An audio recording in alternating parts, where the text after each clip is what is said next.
तिथे हायकोर्टानं झापल्यानंतर भाजप नेत्या चित्रा वाघ यांनी पुन्हा भूमिका बदलली। संजय राठोड प्रकरणावरून दाखल केलेली याचिका मागे घेत नसल्याची कबुली चित्रा वाघ यांनी हायकोर्टात दिली। दरम्यान चित्रा वाघ यांनी संजय राठोड यांच्या विरोधातील याचिका मागे घेण्यासाठी हायकोर्टात अर्ज केला होता। यावर जनहित याचिकेच्या माध्यमातून राजकारण करू नका असं भाजप नेत्या चित्रा वाघ यांना हायकोर्टानं सुनावलं। यावरून ठाकरेंच्या शिवसेनेच्या अयोध्या पोळ यांनी चित्रा वाघ यांच्यावर टीका केली।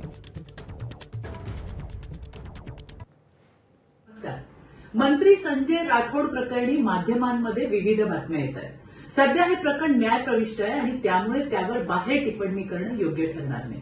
पण एक बाब या ठिकाणी स्पष्ट करू इच्छिते, ती म्हणजे मी हे प्रकरण मागे घेण्याच्या कुठल्याही सूचना माझ्या वकिलांना दिलेल्या नाहीत।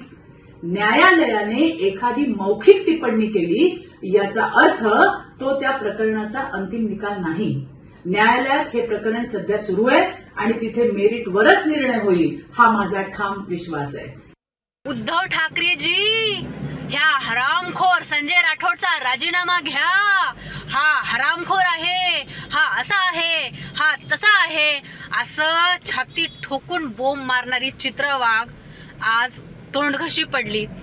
कसा आहे ना चित्रा वाघ, आपण आपल्या छातीचा पिंजरा फाडून काळीज बाहेर काढून सुद्धा काही उपयोग झालेला नाहीये।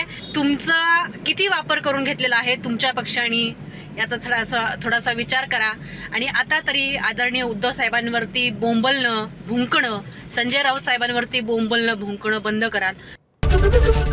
एबीपी माझा, उघडा डोळे बघा नीट।